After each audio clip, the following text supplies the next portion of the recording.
Bem, meus amigos, então, boa noite mais uma vez. Então, estamos começando aqui mais uma live da Casa da Pesquisa Operacional. E essa live, bem, primeiramente, eu gostaria de agradecer a presença do professor David ou Davi? Como é que é o certo? Davi, professor. Professor Davi, Davi. pode ser Davi. Professor Davi, né, que está lá em Recife, nos honrando aí com o seu tempo, com a sua presença, né? E essa live eu acho muito interessante, vem muito a calhar aqui na Casa da Pesquisa Operacional, porque se as pessoas, assim, não vou dizer todo mundo, né, mas muita gente considera assim que qualidade, PO, ergonomia, são coisas totalmente distintas, né? Uma área não conversa com a outra. E é justamente o contrário, né? Eu penso que a grande mágica da coisa é a gente fazer com que essas áreas de conhecimento elas conversem entre si, né? Então, é o que o professor Daniel estava falando, né? Por que eu não posso cuidar de segurança do trabalho, de ergonomia, usando os conceitos da indústria 4.0, usando o PO? Essa é a função do engenheiro, né? É pensar de maneira sistêmica e multidisciplinar, né? Aliás, eu acho que esse que é o grande diferencial, né, da engenharia. Então, essa apresentação hoje, o professor Davi, ele vai falar sobre o Lean Six Sigma, né? Sobre o Six Sigma, quer dizer, Six Sigma é um conceito da estatística, que é um dos pilares da pesquisa operacional, que foi absorvido pela engenharia da qualidade, né? A engenharia da qualidade puxou isso, já havia filosofia Lean, né? Então ela pegou o que havia de melhor das duas áreas, né? Pegou os conceitos lá da filosofia Lean, trouxe a estatística para resolver problemas reais, né? Principalmente quando nós temos sistemas formados por milhares de subsistemas, né? Então, daí a necessidade do Six Sigma, né? Então, quer dizer, está aí a prova de como é que PO conversa, né, com as outras áreas, né? O Lean Six Sigma é o exemplo perfeito, né, do casamento da gestão da qualidade, da engenharia da qualidade com a pesquisa operacional, né? É a PO dentro do conceito da qualidade. E é isso que eu falo, é assim que tem que ser, né? Às vezes os meus alunos falam assim, não, ciclo PDCA, não sei o que. Faz o PDCA girar. Tá bom, quero fazer ele girar, como é que eu faço? Como? Como, né? Não, tem que ter uma coisa mais enxuta, né? Tá bom, eu tenho 17 funcionários, eu quero deixar mais enxuto. Como é que eu faço? Como é que eu vou calcular quantos funcionários tem que ser? Né? Como é que eu vou fazer aqui o layout aqui enxuto, se eu não utilizar uma simulação discreta lá da PO? Como é que eu vou chegar ao melhor layout? Ao layout ali enxuto? Quem me dá essas ferramentas é a pesquisa operacional, né? Então, acho que são áreas ali indissociáveis, a qualidade, a PO, e muita gente, eu percebo, que não se dá conta disso, de que qualidade e PO são indissociáveis, né? Não dá para pensar uma sem a outra, né? De fato. Bem, mas então eu vou passar algumas informações iniciais, para quem ainda não conhece, né? Sempre tem gente nova prestigiando aqui o nosso trabalho. Então, para quem não conhece, nós temos lá o nosso site, né? www.casadapesquisaoperacional.com, que está totalmente desatualizado.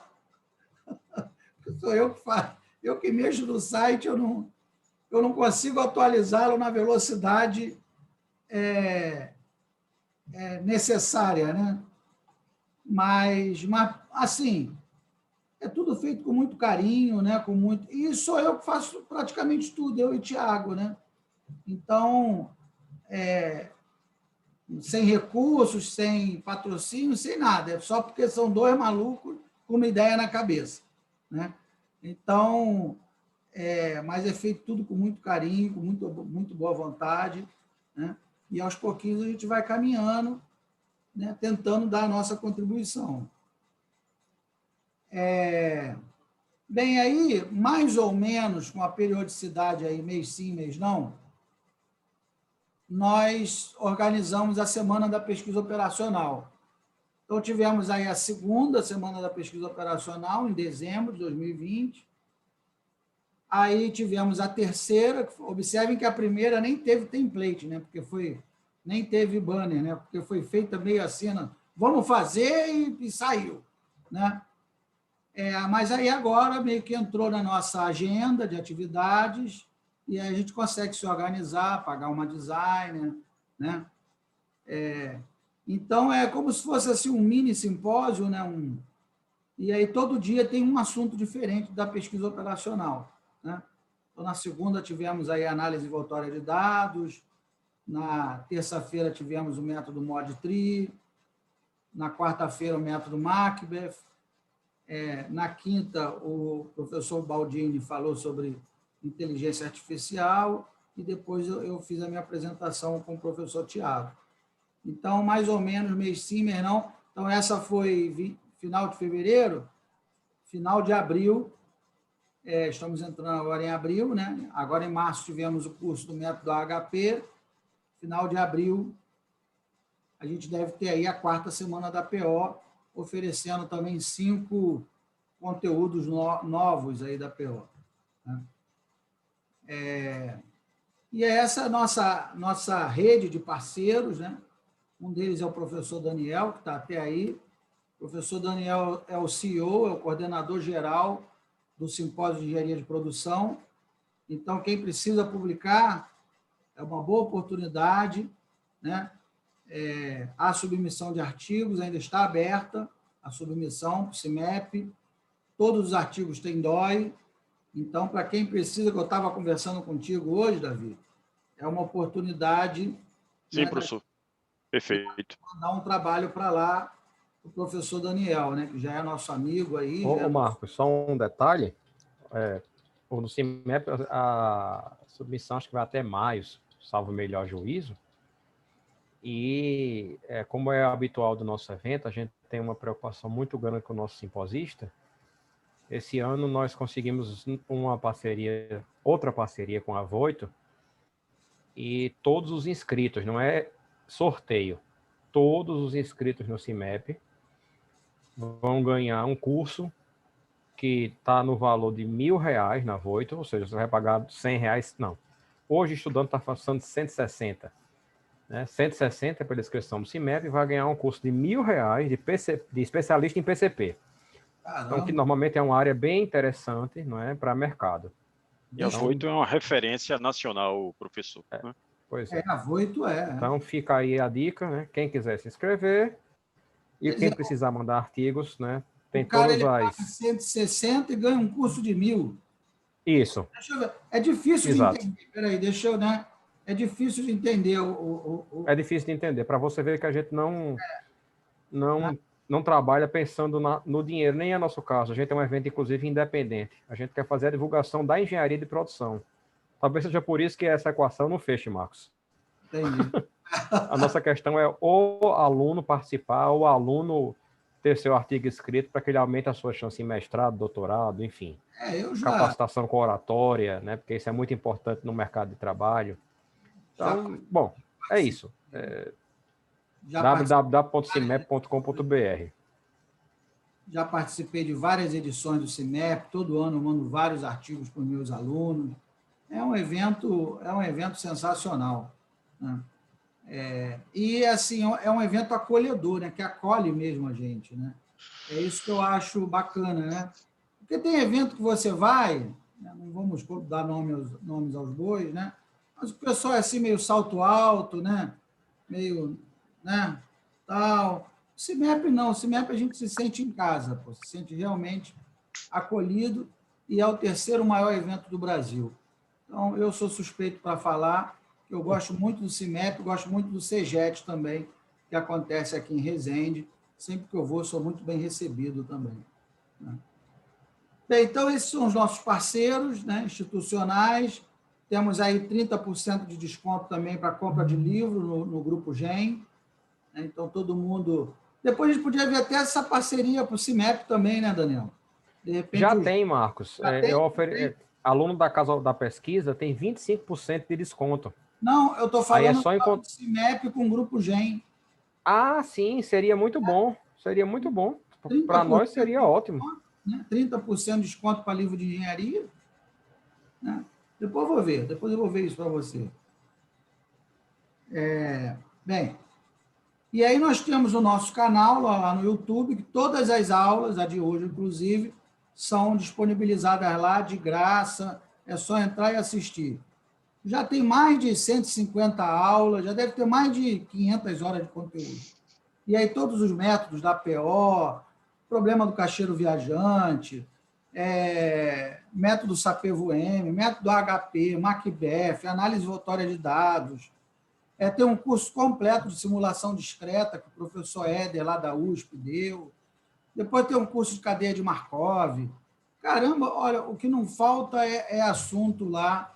É claro que, assim, cada vez vai ficando maior, né? À medida que o tempo vai passando, mas, assim, já tem um conteúdo bastante interessante lá para a gente pesquisar, tá? Então, depois eu vou passar o link também. Esse aí foi o nosso curso de teoria dos grafos, foi nossa segunda turma, né? Tem bastante coisa lá no canal também, então quem puder entrar lá, se inscrever né, comentar, é o que eu falo, a Casa da Pesquisa Operacional, ela segue a mesma ideia do Daniel, do professor Daniel, né? O objetivo é divulgar a PO, é fazer com que as pessoas utilizem os métodos, é contribuir com os estudantes de graduação, mestrado, doutorado, porque a PO ainda é um assunto muito, muito restrito, né? Um público muito restrito. Então, nosso objetivo é justamente disseminar esse conhecimento, não tem qualquer fim lucrativo, né? Pelo contrário, eu sempre dou do meu bolso para fazer o site, para, enfim, né? A designer fazer as artes, mas o nosso objetivo realmente é contribuir, né? Então, eu preciso ser acolhido por vocês, né? Vocês é que dão sustentação para a gente continuar o trabalho, né? Então, tem que ir lá, curtir, comentar, compartilhar, senão, se não tiver repercussão, naturalmente a tendência é acabar, né? Então, é o público que apoia a gente, né? Que faz o trabalho valer a pena. Então, temos o nosso canal lá no Instagram também, eu vou mandar o link, né? Temos o nosso grupo de discussão no Telegram, e aí nós mandamos ali vagas de estágio, dicas de livro, dicas de curso, e fora a discussão de PO propriamente dita, né? Então, quem quiser participar também está convidado. Esse foi o nosso último curso, o curso do Método Analytic Hierarchy Process, e agora estamos com a fila, com a lista de espera aberta para a 6ª turma. Provavelmente será sobre teoria dos grafos, um outro módulo de teoria dos grafos, né? Então, as turmas eu procuro variar, né? Eu vou mostrar para vocês, a PO ela tem várias áreas, né? Grafos, simulação, teoria das filas, apoio multicritério à decisão. Então, eu procuro ir, como em dezembro a turma foi de programação matemática, essa última agora nós fizemos de apoio multicritério. A próxima já deve ser de grafos. Então, nós procuramos ir revezando aí os assuntos, né? Para ir abrangendo toda a PO. E aí, entrando propriamente dito na PO, né? Muita gente não conhece o que é a pesquisa operacional, não sabe o que é, né? Então, eu gosto sempre de mostrar, antes de começar a live, a gente conceituar para padronizar ali o conhecimento, né? Todo mundo já sabe do que a gente vai, do que a gente está falando e qual é a proposta da nossa comunidade. Então, a pesquisa operacional, ela trabalha com métodos envolvendo programação matemática, simulação discreta, teoria dos jogos, teoria das filas, teoria dos grafos, apoio multicritério à decisão, estatística, teoria da decisão, aprendizado de máquina. Olha que interessante, né? Já na definição atual da Sociedade Brasileira de Pesquisa Operacional, ela já inclui aí o machine learning e o data science aí debaixo do guarda-chuva, né, no escopo da PO, né? O que para mim faz todo sentido, né? Porque para eu rodar qualquer modelo matemático, eu preciso de uma massa de dados, né? E essa massa de dados vem justamente da ciência de dados. E aí o grande diferencial da pesquisa operacional é que esses métodos, eles são o quê? Eles são reconhecidos por sua capacidade de apresentar soluções efetivas para problemas reais. Então, não tem blá, blá, blá, né? Não tem filosofia, tal método é bom, não é. Não é isso. É problema, método e solução, né? Então, até os pesquisadores que trabalham comigo, na graduação, no mestrado, no doutorado, falam, não vamos filosofar sobre o método. A gente vai escrever um artigo, apresentar o problema, o método que nós vamos utilizar, por que aquele método foi escolhido e propor uma solução. É simples assim, né? Bem. O Excel é poderosíssimo. E aí, bem, então você fala assim, professor, então pesquisa operacional eu trabalhar com modelos matemáticos para apoiar a tomada de decisão.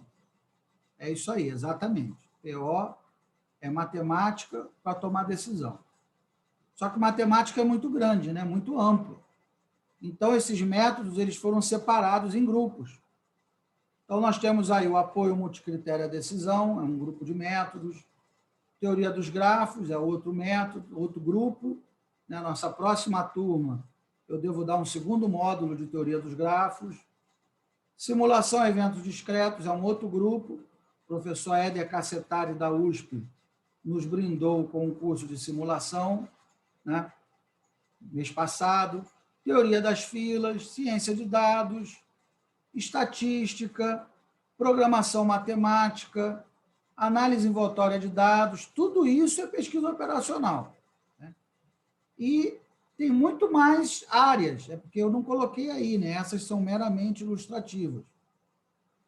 Mas nós temos lá lógica fuzzy, né? Matemática nebulosa, temos otimização combinatória, algoritmos bioinspirados, né? E por aí vai. Teoria das restrições, tudo a gente coloca aí no pacote da PO. E esses métodos, normalmente, eles são processados computacionalmente, né? Então, por quê? Porque eu não tenho como utilizar esses métodos com uma massa de dados enorme, fazer esse cálculo na mão. Seria impossível, né? Então, eu sempre dou como exemplo, né? Eu orientei recentemente um trabalho, um TCC, que nós usamos programação inteira e que o método Simplex teve que fazer 1.400.000 iterações. Então, quer dizer, seria impossível, né, fazer 1.400.000 rodadas do método Simplex. Então, necessariamente, nós precisamos da computação. E aí, nós vamos utilizar o R, ou Python, ou C, C#, Java, né? O próprio Excel, VBA. A ferramenta não importa, o que importa é resolver o problema, né? Então, assim, na verdade, esse processo de tomada de decisão, ele se apoia, né? Assim, a PO, ela se apoia em 3 pilares, né? Que é a parte de modelagem matemática, a parte de ciência de dados e a parte de computação propriamente dita, né? Modelo matemático, ele só faz sentido se ele tiver uma massa de dados em quantidade e com qualidade para alimentar esses modelos. E essas duas coisas, modelo matemático mais massa de dados, precisa ser processado computacionalmente. Eu não tenho como fazer isso na mão, né? Então, são os 3 pilares aí que dão sustentação para esse processo de tomada de decisão. Modelagem matemática, dados e computação. Né? Aí você pode falar assim, professor, mas então o cara, para estudar PO, tem que ser o cão chupando manga, né? O cara tem que ser, né? O cara tem que ser demais, tem que ser estatístico, engenheiro, não é nada disso, né? Não é nada disso. Quando a PO ganhou força, né? Ganhou corpo enquanto ciência aplicada, porque muita gente diz que a PO começou na Segunda Guerra. Mentira, né? Ela não começou na Segunda Guerra, ela ganhou forma na Segunda Guerra. É diferente. 200 anos antes da Primeira Guerra, já se fazia otimização. Né? Então, Isaac Newton, quando fez lá a derivada primeira igualou a zero, para achar o ponto de máximo ou mínimo, já era, né, um embrião da otimização. Né? E há vários métodos, método de Borda, método de Condorcet, que são do século XVII, XVIII, né? O próprio problema lá de teoria dos grafos, as 7 pontes de Königsberg, do Euler, 1700 e pouco também, então muito antes da Segunda Guerra. Mas foi na Segunda Guerra, quando o pau cantou, né, que os cientistas se reuniram, falaram assim, olha, nós precisamos utilizar os recursos de maneira racional, o mais racional possível. Né? E aí isso aconteceu. Havia um grupo de pesquisadores nos Estados Unidos e um grupo na Inglaterra. Né? Um grupo foi chamado de Operation Research Group e o outro foi chamado de Operation Evaluation Group. Um liderado pelo Patrick Blackett, lá na Inglaterra, e o outro liderado pelo Philip Morris, nos Estados Unidos. E aí, quando a guerra acabou, o Philip Morris pegou aqueles métodos utilizados durante a guerra, a maioria deles vindo da estatística e da teoria dos jogos, e colocou nesse livro chamado Methods of Operation Research, né? Que é um livro do final da década de 40, início da década de 50. Methods of Operation Research. E aí, observa só, isso não sou eu que estou falando, foi o Philip Morris, né? Então, ele fala ali, me parece que o pesquisador, né, o trabalhador, a pessoa que trabalha com pesquisa operacional, does not need to be a specialist in any particular branch of science. Ou seja, não precisa ser um especialista num ramo particular da ciência. Então, não precisa necessariamente ser engenheiro, estatístico, matemático, embora, né, 99% dos métodos que nós vamos trabalhar envolva a matemática, mas não é requisito você ser da área de matemática. Né? Então, ele fala, ele pode ser um biólogo, um físico, matemático, ou um trabalhador de qualquer outra ciência. Então, não fica restrito só ao pessoal de exatas, né? Eu sempre dou como exemplo, quando eu fiz o mestrado em pesquisa operacional, há mais de 10 anos, na minha turma tinha uma pesquisadora fazendo doutorado em PO e ela era psicóloga.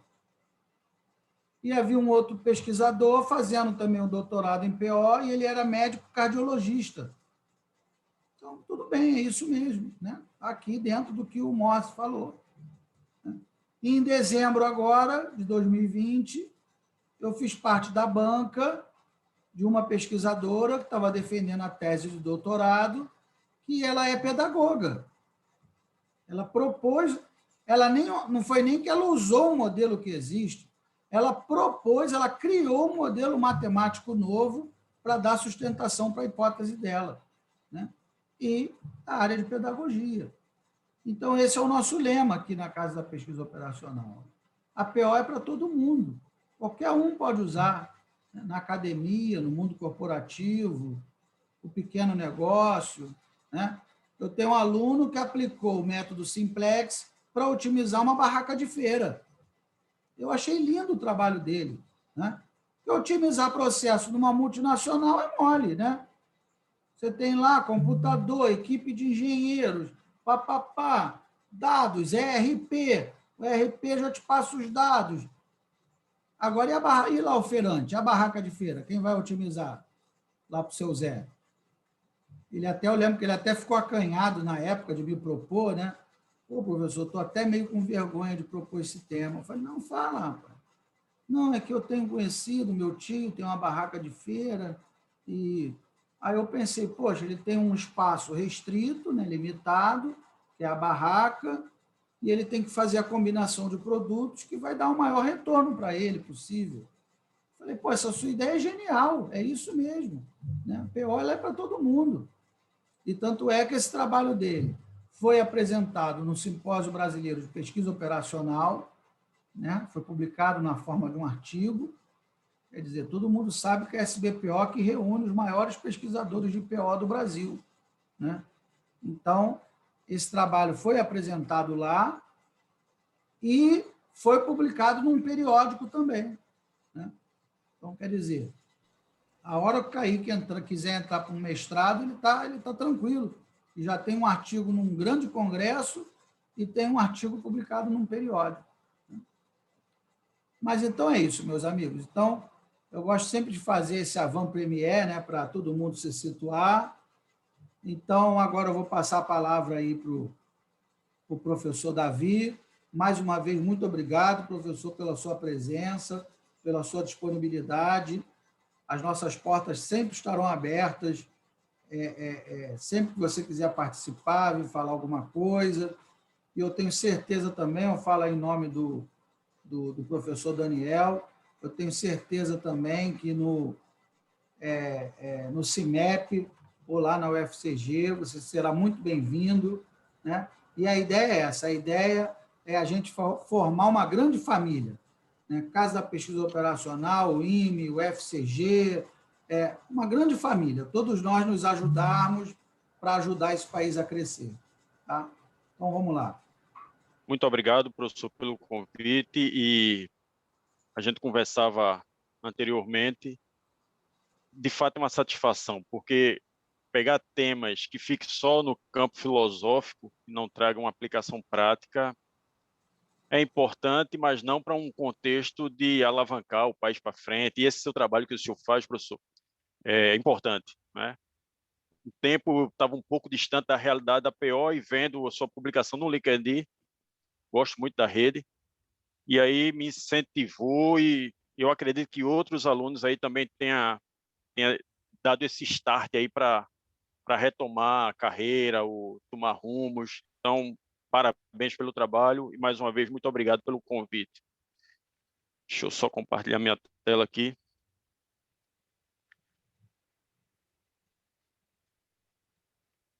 Bem, a ideia hoje é conversar um pouco aí sobre a filosofia e a fundamentação do Six Sigma, tanto para a área acadêmica quanto para o campo corporativo.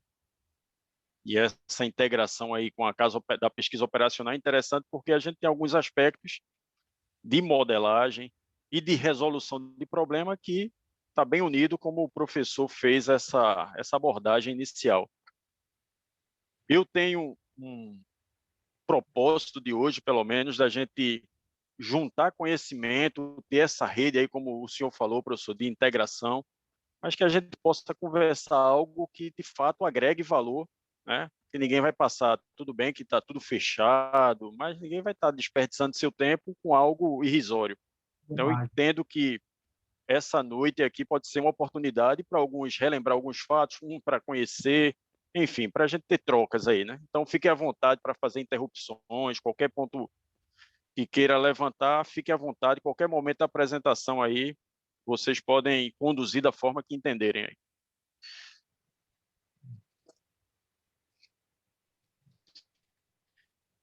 Falando um pouco de mim aí, eu tenho uma carreira na área industrial, né? Já tenho mais de 22 anos aí de atividade profissional. Minha formação base é na engenharia mesmo, e tive uma pós-graduação em gestão ambiental. Gosto muito dessa parte de energia e de aproveitamento energético. E agora estou terminando meu MBA em gestão da qualidade, Six Sigma, né? Na Universidade aí de Petrópolis, a Católica de Petrópolis. E gosto muito dessa parte de desdobramento da estratégia né, ou por meio de roxinho, ou BSC, com esse campo aí da melhoria contínua, mas algo que seja real e que de fato agregue valor para o negócio, porque muitas vezes a gente vê que meu projeto nunca é escolhido, é aquela síndrome do afastamento, mas muitas vezes é porque não tem um link com a estratégia do negócio, né? Então, uma forma de você linkar o seu projeto, esteja alinhado e que seus stakeholders, pelo menos, lhe apoiem. E aí, caso precise, eu até posso ajudar também. Fique à vontade aí com os contatos. Então, a noite hoje aí é falar um pouco desses fundamentos do Six Sigma. E, de fato, eu entendo que a base de dados é o elemento vital para a tomada de decisão, né? Então, como é a construção, a junção da filosofia Six Sigma com o método DMAIC, mas no final a gente tem que ter algo modelado para dizer que a melhor decisão foi tomada, né? Eu gosto muito de algumas expressões de pensamentos, porque retratam a realidade daquela época, mas quando você traz para o nosso cotidiano, esse momento atual, ela se torna como se fosse escrito para esse momento, né? Então, Péricles dizia que ele não temia a estratégia do inimigo, mas o erro do próprio time, da própria equipe, né? Então, essa é uma dificuldade, qual rumo tomar, qual decisão seguir. Eu não posso me preocupar com o ambiente externo, mas às vezes a gente tem que se preocupar com o ambiente interno. Então, isso é muito característico, tanto no ambiente corporativo quanto no seu dia a dia mesmo. Você tem que tomar decisões, mas não sabe de fato qual a melhor para atingir o melhor resultado, né? E às vezes a gente peca pelos nossos próprios erros. Então, o escopo dessa noite aqui é falar um pouco do Six Sigma, né, o histórico, a linha do tempo, contexto, abordagem tanto para o campo acadêmico quanto para o corporativo, e falar do método do DMAIC como um método científico, a sua estrutura racional, a uma aplicação prática, e falar um pouco do teste de hipótese, né, que é a grande chave aí dos projetos. Só para a gente entender um pouco, gostei quando o professor falou que a PO não foi assim, iniciada, o start não foi da segunda, mas sim, ali ficou mais notório. A mesma coisa acontece nesse contexto do Six Sigma, né? Tem um evento guerra, e com a guerra você tem que se reinventar, você tem que fazer mais com menos, e aí surge toda essa do campo da engenharia de produção, o contexto da Honda, da Toyota, a gente vê a Motorola aí em seguida, vê a GE com a aplicação do conceito técnico, mas aplicar mais ao meio corporativo como uma obtenção de grandes ganhos. E por incrível que pareça, próximo, né, os anos 98, 97, chega aqui ao Brasil, mas pouco a gente tem ainda de aprendizado com essa filosofia na aplicação, né? Então, e hoje a gente ainda engatia, a gente vê algumas empresas aí tentando aplicar o conceito ou parte do conceito para seguir a sua estratégia de negócio. Nós temos duas figuras aqui quando a gente fala de Six Sigma que são importantíssimas, né? A gente tem Bill Smith, que ele, um engenheiro técnico, né?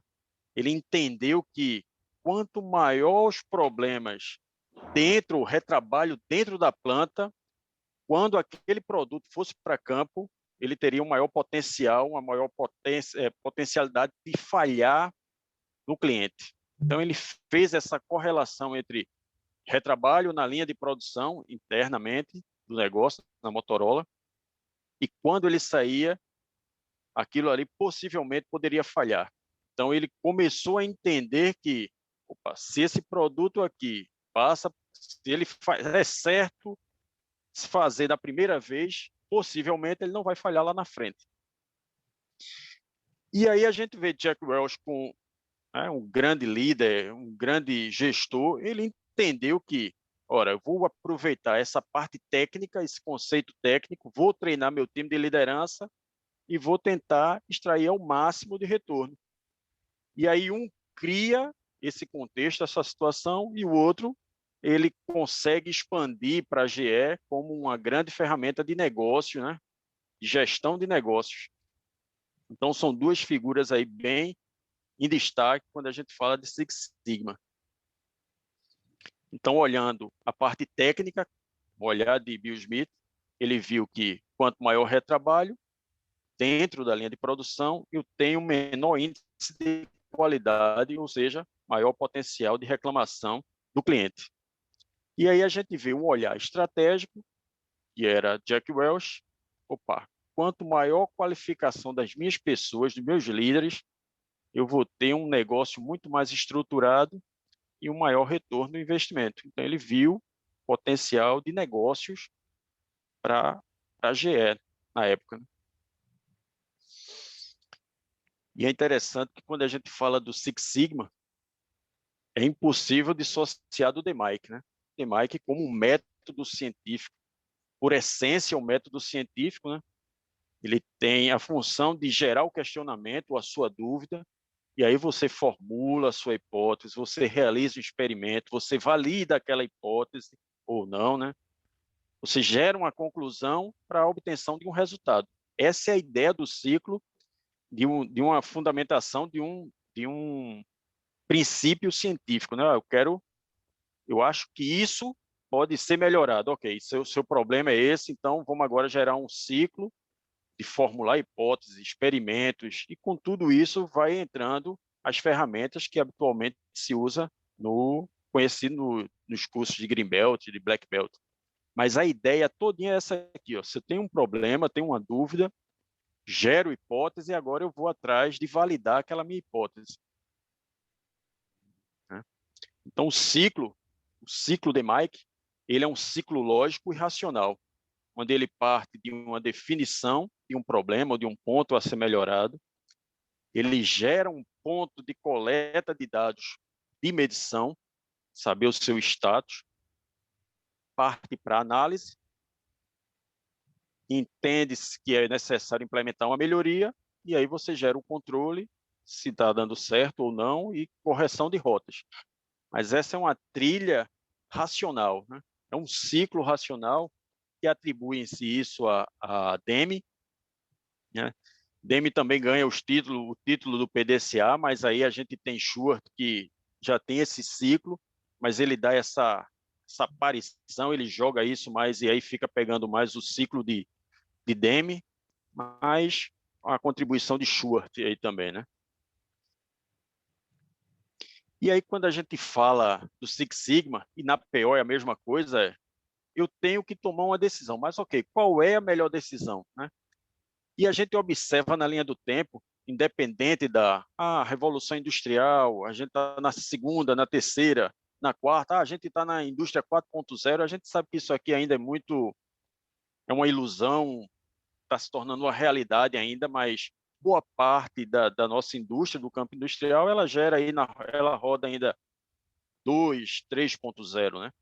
Mas uma coisa que é interessante, independente dessa linha do tempo aqui, o que não muda em todas essas eras e revoluções é que a decisão ainda se tornou estratégia, né? Eu quero tomar decisão, agora, baseado em quê? Quais são os meus fundamentos, os argumentos que eu tenho para defender que aquela linha de atuação, aquele destino que eu estou seguindo é a melhor rota. Então, tudo isso vai depender muito da sua base de dados, a massa crítica para você analisar esses dados e gerar uma informação, né?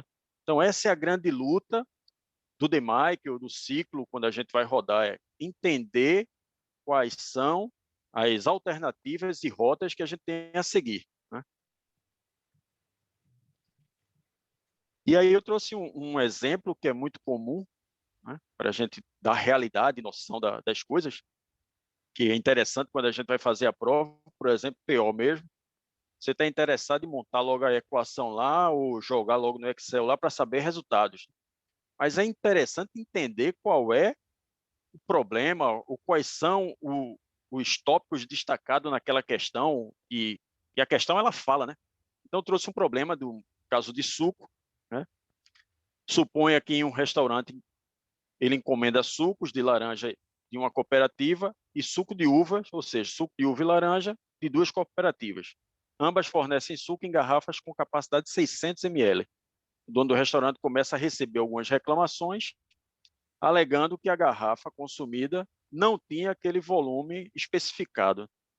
E aí ele decide verificar. Observe que eu saí destacando algumas coisas aqui, que é justamente o que a gente vai tentar pincelar ao longo dessa apresentação. E aí ele começa a entender, recebeu a reclamação, e aí ele diz, já que está tendo tanta reclamação, vamos agora passar para outra etapa. Pegou um funcionário, selecionou uma quantidade de garrafas lá e foi validar se aquela garrafa de fato existia o volume especificado. Após verificação, ele observa que as garrafas ambas cooperativas tinham, em média, 600 ml. Esse é o contexto. O cara chega e diz, essa garrafa aí, eu bebi esse líquido, mas eu não acredito que tenha esse volume. Esse é o problema, e aí vai desencadear toda a estrutura agora de você entender o contexto e aplicar as suas ferramentas disponíveis. Então, a gente começa com a insatisfação do cliente, que é muito falado hoje, na experiência do cliente. O dono do restaurante entendeu que era necessário analisar, ele separa uma amostra daquela população que ele recebeu, e aí ele formula a hipótese, de fato tem ou não tem isso aqui, e agora a gente vai atrás da conclusão. O que eu pensei, então observe que é uma rota, como se fosse um filme de policial, e você tem aquela situação logo no início do filme, começa com um crime, e ao longo do filme você vai vendo algumas chaves que são necessárias para no final você tirar a sua conclusão. A mesma coisa vai acontecer nesse contexto aqui, até mesmo no ambiente corporativo. Quando a gente fala de Six Sigma, e depois a gente vai voltar para esse case aí, mas quando a gente fala de Six Sigma, e vamos aplicar uma distribuição normal para ficar mais fácil de entender, mas a gente quer uma curva totalmente fechada, uma distribuição mais fechada possível dentro de uma especificação, para minimizar potencial de falha fora. Ou seja, então, se eu tenho meu processo totalmente controlado, a possibilidade de falhar é mínima. Então, a gente atribui aí 3 ppm, partes por milhão, a cada milhão, potencialmente 3 produtos ou 3 celulares vão falhar. Então, essa é a ideia. Eu tenho o número de variações, Six Sigma.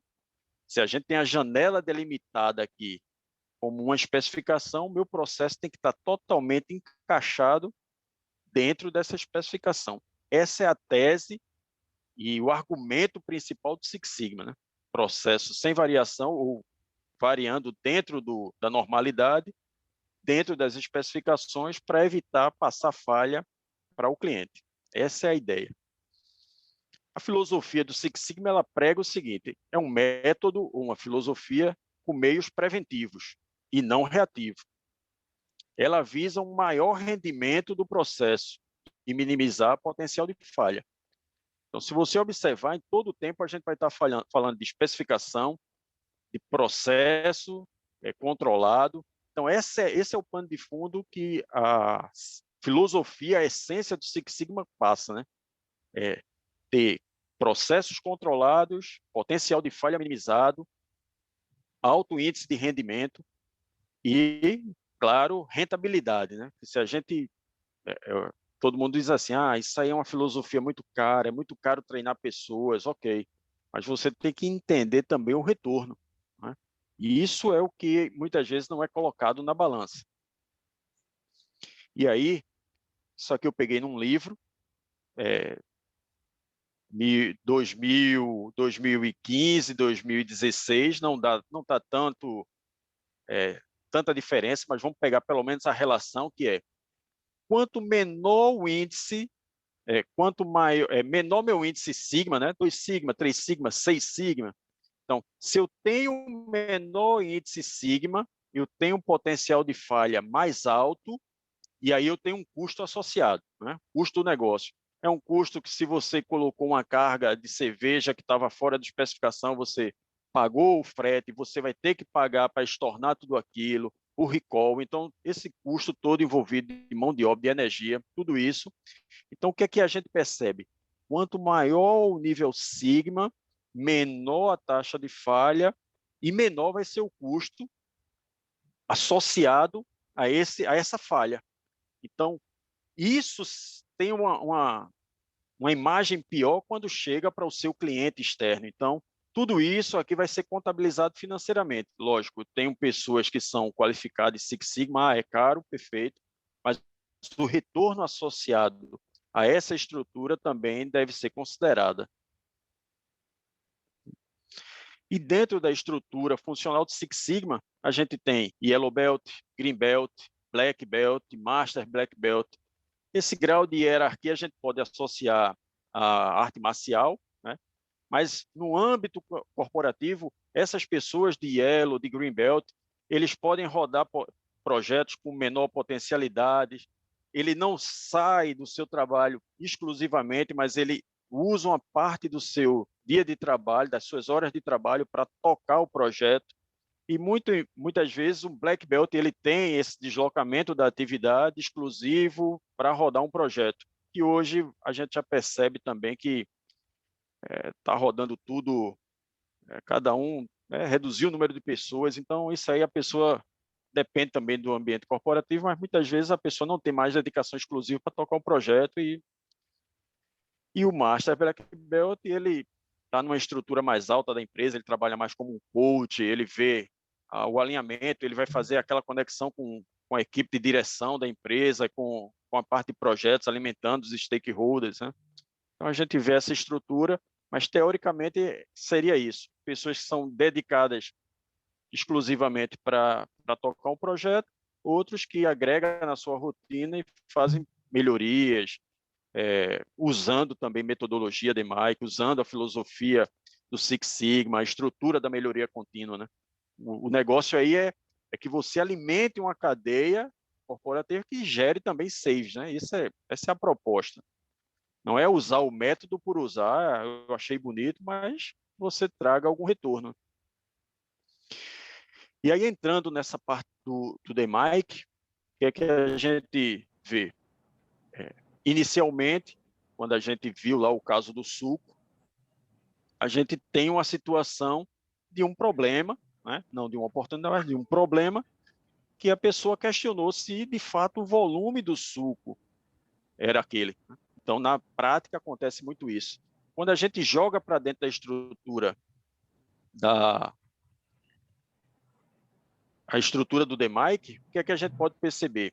Opa, eu tenho uma voz do cliente de entrada. Essa voz do cliente ela deve ser entendida, transformada em algo que seja palpável, né? O que é crítico para a qualidade internamente, quais são os argumentos que eu posso transformar aquilo num indicador, numa métrica, para dizer de fato, ó, o suco estava abaixo do volume. Então, na etapa de definição, a gente tem muito esse contexto de receber essa demanda do cliente, que a gente chama de voz do cliente, né? Algo que se torne crítico para a qualidade. Nesse caso aqui, ele viu que o volume do suco é algo crítico para o cliente, é perceptível. Então, a gente tem que gerar uma métrica para acompanhar agora, de fato, essa parte que é importante para o cliente.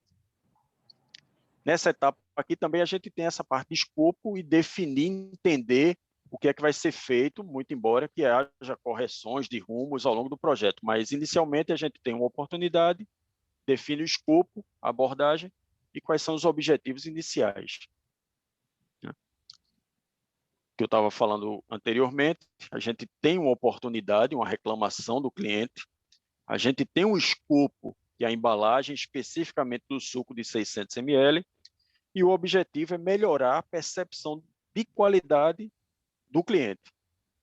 Então, a gente amarra agora o projeto inicial, que é muito comum você, nessa etapa de definição, ainda ficar perdido, e se eu não sei o que eu quero no início, como é que eu vou desdobrar toda essa parte de análise, de entender o objetivo que eu quero e chegar no final, é aquela história. Eu vou modelar... Estou aqui tentando entrar, não estou conseguindo, professor. Acho que tem alguém com o microfone aberto aí. A ideia é, antes de modelar, de preocupar com essa modelagem, é entender de fato qual é o objetivo final de tudo isso. E aí a gente sai desdobrando etapa a etapa. É nessa etapa também que a gente vai começar a entender qual é o roteiro que a gente vai seguir, né? Um aprendizado ao longo do processo, porque o objetivo da gente é equalizar, encontrar essa função aqui, ó. Qual é o meu Y, meu f de x, que vai interferir no meu Y final. Né? Então, isso aqui é muito comum para os alunos de Green Belt, Black Belt. Né? Quem vai ser, quem serão os atores principais desse projeto aqui, desse processo? Né? Quais são os fatores que vão impactar o meu Y? Para a gente entender consumo alto de combustível no meu carro. Perfeito. Isso é o meu Y. Eu já sei que o consumo está alto. Ok. É automático, câmbio manual ou automático. Então, isso são fatores que levam a interferir diretamente no meu Y. É álcool? É gasolina? Então, são fatores que vão interferir também no meu Y. Então, isso é o que a gente chama de fatores, e aqui é a variável resposta. Durante a etapa de definição, é muito comum, né? Quem é da engenharia de produção, quem já trabalhou com processo, sabe que a gente faz um mapeamento de processo, é muito utilizado, o fluxograma, mas eu gosto muito do CIPOC, porque pelo CIPOC isso é um anagrama, né? Para supply, para input, process, output, customers. Então, quem alimenta a minha cadeia? Quais são as entradas desse processo? Esse processo, de fato, faz o quê? Qual é a saída desejada? Né? Quem são os meus clientes? Então, você começa a ter, de forma resumida, uma visão daquele seu processo. Né? Eu quero envasar suco, perfeito. Então, aqui eu vou desdobrar em algumas etapas. Eu tenho a etapa da preparação do líquido, a preparação da garrafa, eu tenho a etapa, de fato, de envasar, vou colocar uma tampa nessa garrafa, vou colocar um rótulo, vou encaixotar e aquilo ali vai ser expedido. Esse deveria ser o fluxo normal, resumido, para a gente entender o contexto e dizer o seguinte, ó, eu acho que a gente pode atuar aqui. Então, essa parte de definição é muito importante, porque você começa a ter uma noção, uma visualização daquele seu processo, do que você acha, você agora coloca de forma linear para entender a composição e quem são os fatores críticos aqui que podem interferir na sua variável resposta. Né? Essa é a grande chave que a gente vai procurar resolver até o final do projeto. Então, receber a reclamação lá por baixo volume do suco. E aí agora a gente já começa a modelar o nosso problema. Né? Ó, a PO entrando aí. Ok, mas é o suco de laranja ou é o suco de uva? Né?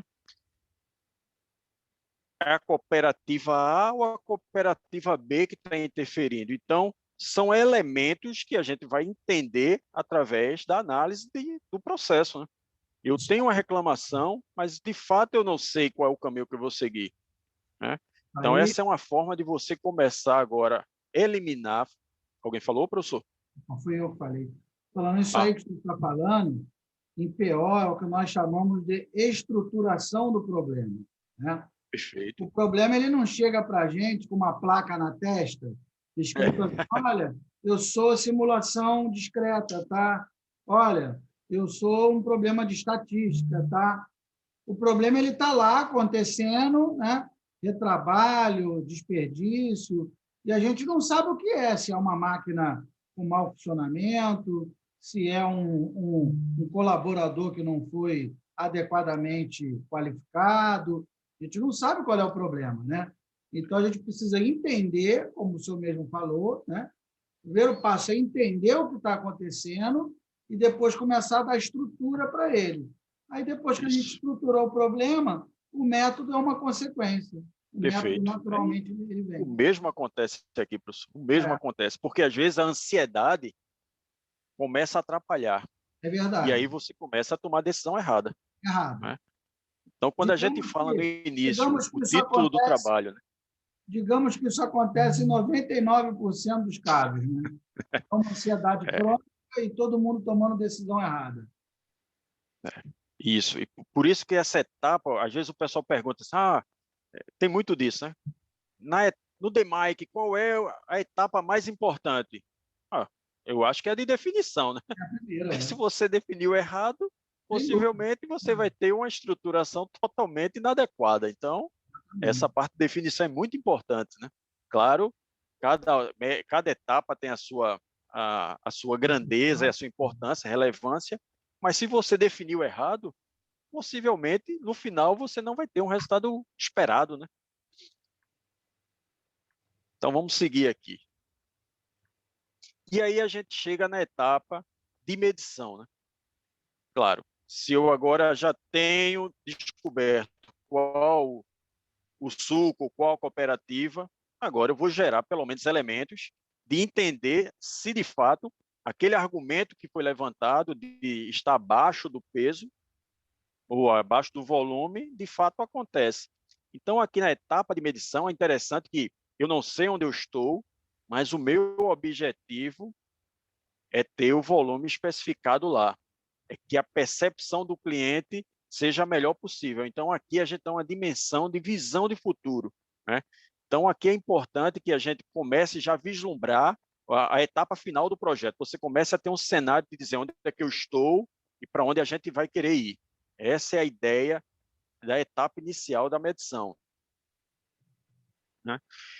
E aí, como forma só alusiva, a gente usa muito o Minitab. Normalmente o estatístico gosta muito do R, né? Então a gente no campo mais dos projetos Six Sigma, o Minitab ele já roda alguns templates muito bons de analisar, então a gente usa o Minitab. A ideia aqui é mostrar a distribuição de como está aquela população ou aquela amostra que a gente tirou da população. E aqui uma ideia, vamos usar a distribuição normal para ficar mais simples de entender, é o meu desempenho do processo, né? A gente tem um CP, CPK, PP, PPK. O que a gente quer, se eu estreito, se eu fecho mais a minha curva dentro da especificação, eu aumento minha capacidade do processo, né? Então, essa é a ideia. Como é que eu estou inicialmente no processo, meu processo de medição, quantos sigma eu tenho? Então, a ideia é que a gente rode um histograma, que a gente faça uma análise inicial para dizer o seguinte, ó, de fato, eu tenho uma baixa capacidade de processo, meu problema é aqui. Essas são sinalizações que a gente pode ter ao longo do processo para dizer o seguinte, ó, vamos por esse caminho, né? Então, pegando a amostra, o suco de laranja e do suco de uva, independente das cooperativas ainda, a gente percebe que o suco de uva, olhando para os 600, ele tem uma distribuição igualitária, né? Bem dividida, mas quando você vai para o suco de uva, você vê que ele se desloca um pouco mais para a esquerda, o menor volume do aplicado. Então, uma sinalização que a gente vai fazer é o seguinte, eu posso ter dois problemas, mas prioritariamente eu vou atuar pelo suco de uva. Então, essa vai ser a primeira decisão que a gente toma dentro do projeto, né? Entre o suco de uva e o suco de laranja, já descartamos o suco de laranja, vamos para o suco de uva. E aí, usando o box plot, e é interessante, professor, que uma das preocupações que a gente também, quando está acompanhando algum projeto, eu tenho que usar o máximo de gráficos, eu tenho que usar o máximo de testes para impressionar. Mas muitas vezes é necessário qual a sinalização, se com esse teste eu consigo já responder a minha pergunta, que observe que a gente está no método científico. Você levantou a sua ideia principal, você agora vai querer validar aquela hipótese. Então, se por um gráfico de box plot eu já consigo responder, para que eu vou querer, né, impressionar, ou querer eu vou... Então, muitas vezes, menos é mais, né? Se eu consigo já enxergar para que caminho, que decisão tomar, o simples ele pode ajudar. E no ambiente corporativo isso vale muito também, né? Na academia, às vezes, a pessoa quer mostrar ao professor que consegue aplicar um método, ok, mas se você já com isso aqui já responde o questionamento, vamos em frente. E aí a gente já valida. Pode falar, professor. No grupo de pesquisa, que se você lá no e-mail sempre fala qual é o algoritmo melhor, não sei o quê, tem muita essa discussão. eu sempre falo, se você tem dois algoritmos que da mesma maneira resolvem, né, que resolvem o mesmo problema, o mais simples é o melhor. Na verdade, essa frase não é minha, né? Isso é do Guilherme de Ockham, é um monge lá do século XV, XVI, né? Ele fala: se você tem duas, se há duas formas de resolver o mesmo problema, a mais simples é a melhor. Então é a mesma Fechou. coisa. Pronto. Aqui a gente vai ter a resposta por um simples box plot, né? A gente já consegue ver a base de dados em relação ao que você quer comparar. E aí você tem um resumo aqui embaixo que você entende mais ou menos o comportamento daqueles dados. Então, a decisão da gente seguir com o suco de uva, deixando, já que em média o comportamento do suco de laranja está mais estável. Vamos seguir agora analisando o suco de uva. Quando a gente parte para a etapa de análise, o que é que a gente tem? Eu vou querer saber quem vai interferir no meu Y, né? Então, vou atrás desses fatores aqui, desses elementos aqui que causam a perturbação na variável resposta. Então, em todo o processo, a gente vai ter algumas entradas, os fatores aqui, né? E uma saída. E a causa raiz é o que é importante aqui nesse meio. Quando a gente vai para a parte de análise, o que a gente vai buscar de fato qual é o potencial de cada variável, de cada fator dessa para impactar na minha variável. Esse é o grande argumento principal do DMAIC ou do Six Sigma, perseguir, dominar cada fator que interfere na minha variável resposta. E aí a gente, né, usa o Ishikawa, né, os 6M, os 5 porquês, tudo isso é para ir filtrando, né? A ideia é, eu não tenho certeza de nada, mas eu tenho o entendimento que possivelmente alguns fatores que foram levantados aqui, eles vão ser submetidos a um critério de validação. Claro, a pessoa que vai partir para fazer o projeto também ele é um especialista, né? Vão ter algumas pessoas que não têm tanto conhecimento profundo, mas alguns são especialistas. Então, vamos passar por esse crivo para fazer a validação, gerar aprendizado e o máximo de dúvidas aí ser diluídas, né? A ideia é essa, você filtrar para entender o comportamento de cada fator. E aí, quando a gente parte agora, né, dessa etapa, a gente já tem agora a primeira hipótese aqui, né? O volume de suco de uva é inferior, de fato, ao volume especificado lá em 600 ml. E aí, quando você olha, né, intervalo de confiança, teste de hipótese, é justamente para isso. A média é diferente de 600 ml. O primeiro teste, ó, Minitab já sinaliza que, de acordo com essa base de dados, de fato, a média é diferente de 600 ml. E quando você olha o intervalo de confiança dentro da sua distribuição, você vê que ele já está distante de 600. Ou seja, se o seu alvo é 600 ml, você tem uma média de 598 e o intervalo de confiança ele roda entre 598 e 599, a gente já valida a reclamação do cliente, como entender que, de fato, e olhe que alguém, né, que às vezes a gente costuma dizer assim, professor, o brasileiro, ele, em média, faz 5 refeições diárias. Só que esqueceu de dizer qual é o desvio padrão disso aí, né? Porque vai ter gente que comeu 5 ou 6, mas vai ter gente que não comeu, que comeu 1. Então, sempre que a gente falar de média, é mais importante que a gente fale de mediana, né? E aí dá uma dimensão mais real. Mas se falar de média, sempre fale o desvio padrão daquela amostra, porque aí você vai ter noção da profundidade, de fato, daquela situação, né? E aí agora eu quero entender, eu já sei que a etapa de suco de uva e laranja, a primeira decisão já foi, a gente já validou que é o suco de uva, agora eu quero saber qual é a cooperativa ou qual é o fornecedor que eu tenho maior dificuldade ou que, de fato, o problema nasce ali. Então, entre a cooperativa A e a B, a gente agora, olhando para um simples box plot, a gente já vê que a cooperativa B é o alvo que a gente vai seguir, né? Entre a A e a B, a gente vê que a B é mais crítica, então vamos seguir por ela, já é a segunda decisão, né? Isso baseado por um simples enunciado que aconteceu lá de um suco de uva que o cliente reclamou, e na vida real é assim, né? Agora, observe que naquela trilha que a gente falou do filme de investigação, detetive, policial, o crime aconteceu lá na frente, a gente está na etapa já de análise, buscando solucionar o que de fato aconteceu, o que levou aquele crime, né?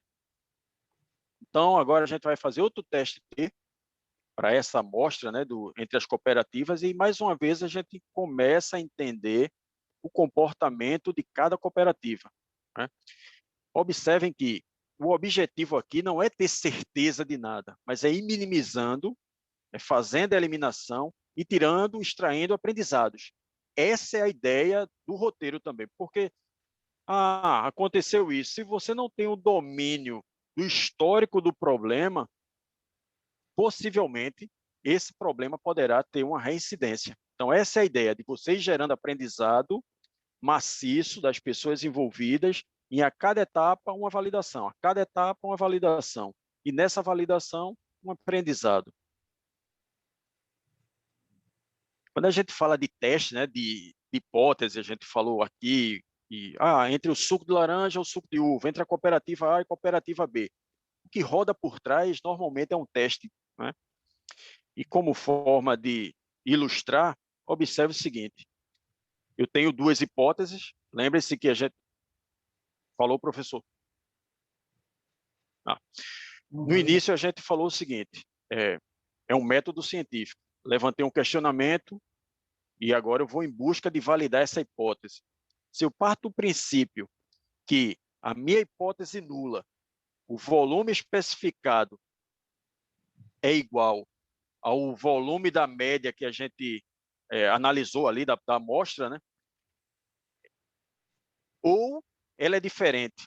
E isso vai gerar um valor P, né? A estatística, o p-value, Então, qual é a relação que a gente tem do p-value, né, com essa resolução de teste, nível de significância, que às vezes é uma confusão muito grande, mas a ideia é justamente isso, quando é que eu devo validar ou quando eu devo rejeitar, né? Então, se você observa essa ilustração, ele fala muito isso. Se o valor de P for menor do que o nível de significância, e nesse caso aqui a gente usou 5%, né? Normalmente o padrão a gente usa 5%, mas se for medicamentos aí 1%, mas aqui a gente usou 5% de nível de significância. Então, a relação entre o nível de significância e o meu valor de P é justamente isso. Quando é que eu devo aprovar? Deixa eu passar para cá, depois eu volto. Quando é que eu devo aprovar ou não validar aquela minha hipótese? E aqui é um risco muito grande, que a gente chama de erro, né? Erro tipo 1 ou tipo 2. Observe, se eu chego para o senhor, professor, qual é o impacto mais significativo? É absolver o culpado ou eu condenar o inocente, né? O ideal é que eu condene o culpado, eu absolva o inocente. Essa é a ideia que está por trás do teste de hipótese, né? Quando é que eu devo seguir uma decisão ou não? O que está por trás é quando a gente chega aqui e digo, olhando agora, trazendo para a realidade do suco de laranja, né?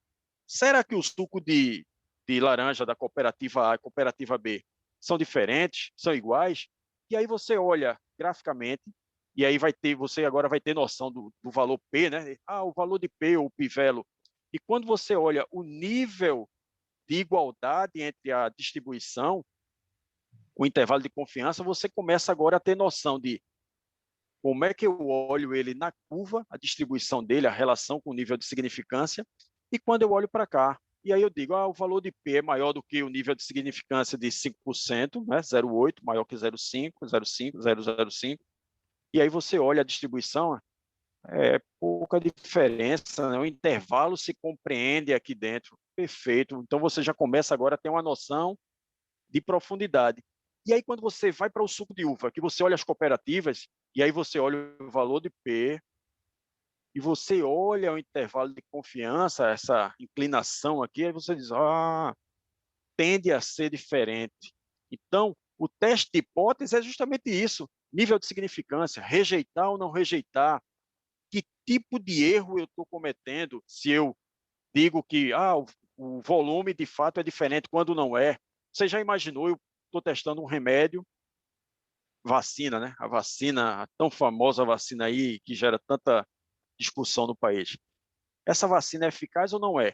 Se eu digo que ela é eficaz e o meu teste diz que não é, qual é o risco de eu dizer e aceitar essa hipótese ou de rejeitar? É a mesma coisa aqui. Será que é necessário rodar um teste, minimizar erro, potencial de erro? O que você quer no final é justamente isso, eu vou culpar o inocente, vou absolver o culpado, e essa é a dimensão que a gente tem que ter no final, que tipo de erro não cometer? E qual seria o mais danoso se eu cometesse? Você já imaginou você culpar um inocente? De fato, você gera, né? Isso aqui, de fato, é um crítico. Absolver um culpado. Então, essa é a dimensão que a gente traz para o contexto da estatística, mas para ter uma noção de potencial de erro, né? O que é que ele quer falar com erro quando eu digo simplesmente que eu não vou aceitar a hipótese nula ou que eu vou rejeitar a hipótese nula, olhando para esse cenário. E aí a gente vê, passando as etapas, né? na parte de implementação, que se vocês observarem, quando a gente foi para o mapeamento de processos, que a gente viu o invase, a fabricação do líquido, a entrada da garrafa, rótulo, a gente rodando um teste, a gente foi para a fábrica, coletou algumas amostras, e aí a gente simulou um teste. Né? Quais são os impactos que interferem no meu volume, no invase, no momento que vai invasar? Por que ele invasa menos? Ou porque hora ele invasa mais, hora ele invasa menos? Então, a gente, para simular esse case, a gente vai pegar aqui que os fatores que podem levar a isso é a densidade do líquido, o pH do líquido, a temperatura ambiente onde vai ser invasado, e rodou um teste. Quando roda um teste, ele dá um gráfico como se fosse de Pareto, que aqui é como se fosse, e aí eu recomendo quem gosta de experimentos fatoriais, né, que isso aqui é um experimento fatorial, e se a gente for falar dele aqui, a gente vai passar a noite, mas para quem gosta de experimentos fatoriais, tem um livro bem antigo, né, Cake Boot, e ele fala do método de Taguchi. Então, quem quer entender um pouco mais dessa parte de experimentos fatoriais, esse livro aqui, é bem recomendado. E aí a gente entendeu que a interação entre esses três fatores, né, ele leva a entender, ou leva a sinalizar que a gente pode ter a variação na hora de ser aplicado. Então, Falcone sempre diz o seguinte: se você já tem esses dados alimentados, você pode seguir uma certa análise e fazer um estudo melhor. Se você está prestando uma consultoria, não tem essa base de dados, vai levantar essa base de dados, experimentos fatoriais, é uma sinalização. Aqui também, a ideia é que você tenha um aprendizado do seu processo, não que seja, com toda certeza é isso. Isso aqui é uma sinalização do que pode acontecer no seu processo, até porque você vai ter erros envolvidos aí também, né? Mas uma forma de minimizar experimentos fatoriais é sensacional para isso. Então, a combinação da temperatura ambiente, a densidade do líquido e o pH são os fatores, aqueles xizinhos lá, que vão interferir no meu Y. Né? Então, para você validar essa experimentação que você fez, existem alguns gráficos dentro do Minitab que devem ser considerados, né? Como se fosse validação dessa etapa aqui. De fato, isso aqui é uma verdade, a gente vai validar um outro gráfico, né, que a gente chama de resíduos, e aí ele tem um comportamento, você também vai analisar os valores da estatística, valor de P. Então, essa ideia de você fazer uma varredura geral no processo é minimizar erros para seguir a sua tomada de decisão, né? Essa é a ideia. E aí, quando a gente roda esse experimento, interessante que ele roda uma regressão, né? E aí todo mundo gosta. Se a gente quiser saber o volume, a gente já com essa regressão aqui, com esses fatores e dados, a gente consegue agora especificamente dosar o volume que a gente quer. Para essa situação específica, para o alvo de 600, a melhor configuração, setup de linha, por exemplo, de invase é eu ter 33 graus de temperatura ambiente, a densidade do líquido 1,06 e o pH 3,25. Com essa configuração, de acordo com o estudo que a gente elaborou para esse case, esse seria a composição, o setup de linha desejável para a gente obter os 600 ml do líquido. Né? Essa é a ideia. E agora, depois que a gente toma essa decisão, vamos estruturar agora as ações, né? O plano de ação. De fato, o experimento foi só uma parte do que vai ser necessário para o processo. Então, uma ferramenta muito usada no ambiente corporativo é o 5W2H. Né? O que é que a gente vai fazer? Diante do que a gente viu, que analisou, né? A equipe que está montada ali. Ok, a gente precisa fazer isso. Por que precisa fazer isso? Quem é que vai fazer? Como vai fazer? Quanto vai custar, né, essa implementação? Qual é o prazo? E onde é que vai ser aplicado? Então, esse ciclo nada mais é do que você criar uma certa estrutura robusta para agora conduzir a sua ação do que você estudou. Tudo o que a gente fez foi uma análise de processo, uma tomada de decisão específica para, no final, ter uma estrutura robusta de ações que a gente vai tomar. Essa é a ideia. Né? E aí, quando a gente parte para essa parte de controle, né, você observar, sempre ele vai partir disso. Ó. A gente vai estruturar as ações, tem um plano padronizado, mas em algum momento vai ser necessário outra intervenção, padroniza-se, estabiliza-se a linha, e esse é o ciclo da melhoria contínua. Né? A ideia aqui é que a gente tenha a melhoria do processo, somada ao procedimento que a gente vai criar, treinamos as pessoas envolvidas e gera padronização. Esse é o ciclo. Padronização não é simplesmente fazer a mudança do processo, mas é capacitar as pessoas com esse novo layout, com as mudanças de setup. Essa é a ideia. Estabiliza a linha, gera outra melhoria. Estabiliza. Esse é o ciclo da melhoria contínua. Né? Essa é a ideia. Bem, espero não ter cansado vocês aí, que tentei ser bem resumido, mas que a gente pudesse falar dessa fundamentação, né? Que o Six Sigma trata, mas sem cansar vocês. A ideia é que, pelo menos, apresente possibilidades, e quem já é do ramo, pelo menos, me criticar ou validar o que foi falado aqui, mas a ideia é trocar, conversar, tirar algumas dúvidas aí, e aí eu passo a palavra para o professor e fico aberto a questionamentos aí de vocês. Ótimo. Alguém tem alguma pergunta? Quer falar alguma coisa?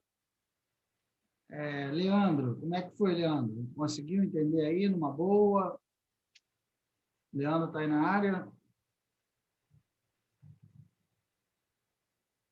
Pablo está aí na área? A turma está dormindo aí, eu acho que cansei a turma. Tentei ao máximo. Cansou não, pô, cansou não. Ô Marcos, você quer que eu fale alguma coisa? Fala aí, Vitor. Não, na verdade eu ia falar só que é aquela questão que nós aprendemos às vezes os instrumentos de outras formas, por exemplo, instrumentos estatísticos, e quando você não vê uma aplicação direta dele, eles às vezes ficam muito vagos. Então, assim, eu acabo me recordando até de matérias do mestrado ou da própria graduação de estatística, que quando eu vi agora, eu falei, cara, eu estou vendo uma finalidade além de algo abstrato, entendeu? Porque a gente pensa muito em questões acadêmicas, mas agora, vendo assim, eu não conhecia muito bem o Six Sigma, mas sabendo que existe, sabendo como é aplicado, eu consigo imaginar aplicações no dia a dia do trabalho mesmo. Isso eu achei bem interessante, claro que... Você vê que Lean conversa com PO, né? Não conversa? Sim. Conversa, pô. Acho que começa a ver que está tudo interligado, né? Exatamente, está tudo interligado, né? Então, e, Vitor, mais importante, às vezes, do que um modelo, né, que vai ser aplicado, qual o método, a preocupação que, às vezes, a gente tem do uso da estatística, do uso de determinado método. O mais importante é o contexto, a linha de aprendizado que você vai gerar naquele caso real ali, por exemplo, que o professor falou do aluno dele aí, da banquinha de feira. Aquilo ali era o problema dele, a situação real. Se você começa com uma filosofia distante, não porque a Toyota aplicou, não porque a GE aplicou, mas ok, e como é que eu faço para aplicar no meu dia a dia, né? Essa é a ideia de você trazer um pouco mais para a realidade, né? Para a vida prática. O que achei que para a gente é algo bem interessante, isso para a galera da APO, isso para a gente é algo que pode ser bem útil, é que uma das coisas mais difíceis é você construir o caminho até você fazer a aplicação da ferramenta que você vai solucionar um problema. A estruturação do problema é uma etapa muito complicada, muito mais difícil do que parece. E o que eu estou imaginando, claro, preciso estudar mais, com mais tempo, realmente é algo que eu estou pensando em pesquisar um pouco, mas eu acho que é uma forma de nós fazermos esse caminho antes de chegar nas ferramentas que a gente vai usar, entendeu? Você vai decompondo o problema. Isso é um filtro para você decompor o problema antes de você trabalhar nele. Isso daí eu acho algo bem interessante. Eu tenho dificuldade de me organizar nos problemas antes, entendeu? E eu acho que isso, para mim, pode ser uma forma de preencher uma lacuna. É isso mesmo. Porque às vezes a gente está preocupado, e eu acho que o professor tende a concordar com isso, como é que eu vou montar, quem são as variáveis, quem são os fatores, Calma, vamos fazer o filtro primeiro, até porque se você escolhe o fator errado, você vai mexer em algo que, claro, esse projeto real aqui seria tempo, dinheiro, pessoas envolvidas nisso. Então, a ideia de você se planejar, de criar uma estrutura, de ir fazendo esse filtro é para ser mais assertivo no final, né? Então, eu acho que é importante conhecer as ferramentas, é importantíssimo, porque você começa a ter mais opções de validação, isso é de forma... Agora, se você só tem o Excel, não tem o Minitab, mas tem o Excel, você consegue trabalhar também. Eu tenho o R, vamos de R. Então, é como o professor estava falando, o método, às vezes, é o que menos vai dar significância no final. O importante é qual é a leitura final, qual é a conclusão que você tira disso e se você valida aquela sua hipótese, né? Eu acredito muito nessa estrutura de pensamento aí. Eu acho que é um problema assim médio que não todo mundo, não que todo mundo tenha essa limitação, mas eu acho que é muito comum na nossa área, né, a galera de exatos e tal, nós acabamos nos concentrando muito na parte que diverte a gente, que é cálculo, programação, estruturar os métodos. Mas a gente acaba esquecendo que para o método ele ser realmente efetivo, tem todo um caminho anterior e existem métodos para nós chegarmos até o problema. E é legal, cara. Eu ainda assim, eu vi muito rápido, mas eu acho que tem uma sinergia muito grande com o que a gente já estudou antes, né? O que facilita, o que eu imagino que vai facilitar nosso aprendizado também nas ferramentas de Six Sigma. Acho que tem alguém falando no chat aí, professor, para o senhor, viu? Tá, Daniel, fala aí, Daniel. Pronto, aqui estava todo mundo falando. Aí eu esperei. Era Daniel, né? Bom, algum dos alunos aí falou o seguinte, é uma ponderação muito interessante que o Vitor agora fez uma complementação. Eu não chamaria, não sei quem foi um aluno que falou aí sobre funil, mas eu entendi o que ele quer dizer, não é? A grande questão é que, e aí o Vitor fez o complemento, é que as exatas, as engenharias, elas têm um problema histórico com uma questão chamada metodologia. 99% dos engenheiros não sabem fazer metodologia. Tá? E nesse caso eu sou um cara abençoado porque eu sei fazer metodologia. E se você não sabe dizer, né, como você vai fazer o seu trabalho, você não sabe dizer, né, que parâmetros você quer investigar, que características você quer levantar. Portanto, lá na frente você não vai ter como controlar o que você deseja. Por quê? Porque você não sabe dizer o método do seu trabalho. Então, para vocês que estão aí nesse processo, né, de aprendizado constante, todo mundo, na verdade, está, não é? Só para exemplificar, eu não sou tão bom quanto o Davi, mas eu sou Green Black e Master Black Belt, certo? Parabéns. Mas eu não sou tão bom como você, não, tá? Eu estou É sempre, isso, professor. eu tô sempre Faço isso aprendendo. não, professor. Então, assim, o que eu percebo é que, conforme eu passo para os meus alunos, é muito importante que nós façamos sempre a metodologia de maneira gráfica. A gente tem uma facilidade muito grande de entender gráficos. Então, por que a gente não constrói a maneira como a gente vai pensar a solução do nosso problema de maneira gráfica? E isso pode ser feito em qualquer programa, isso pode ser feito num pedaço de papel. Eu sempre parto do pressuposto simples de que qualquer problema de engenharia, né, ele está relacionado com 4 coisinhas que são essenciais. A identificação do problema, né, a análise desse problema, a geração das soluções, e a pesquisa operacional vai dizer qual é a melhor da solução, e depois, né, a solução ótima.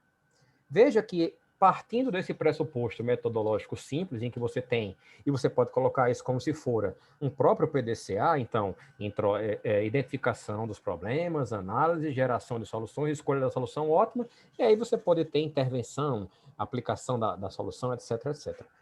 Bom, metodologicamente, esse é um ciclo. Não significa que esse ciclo ele seja só isso. Para cada quadradinho desse, por exemplo, identificação... Desdobramentos. Então, lá no de identificação das características, você vai criar um outro diagramazinho em cima e você vai dizer o que é que eu quero investigar ali.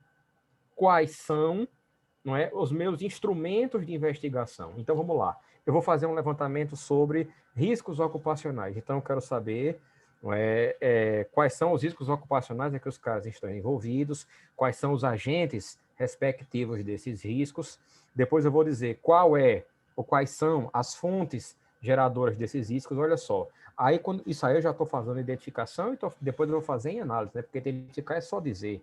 Então, para cada caixinha dessa, eu vou criar uma bolinha dizendo qual o método que eu vou utilizar. Vai ser registro fotográfico? Vai ser observação direta? Vai ser entrevista estruturada, semi-estruturada, não estruturada? Vai ser um questionário like? Não sei. Mas para cada uma dessas 4 ou 5 abas que eu chamo de metodologia genérica para a resolução de um problema de engenharia, um estudo de caso tradicional nosso, otimização não no sentido da APO, mas de melhoria no geral,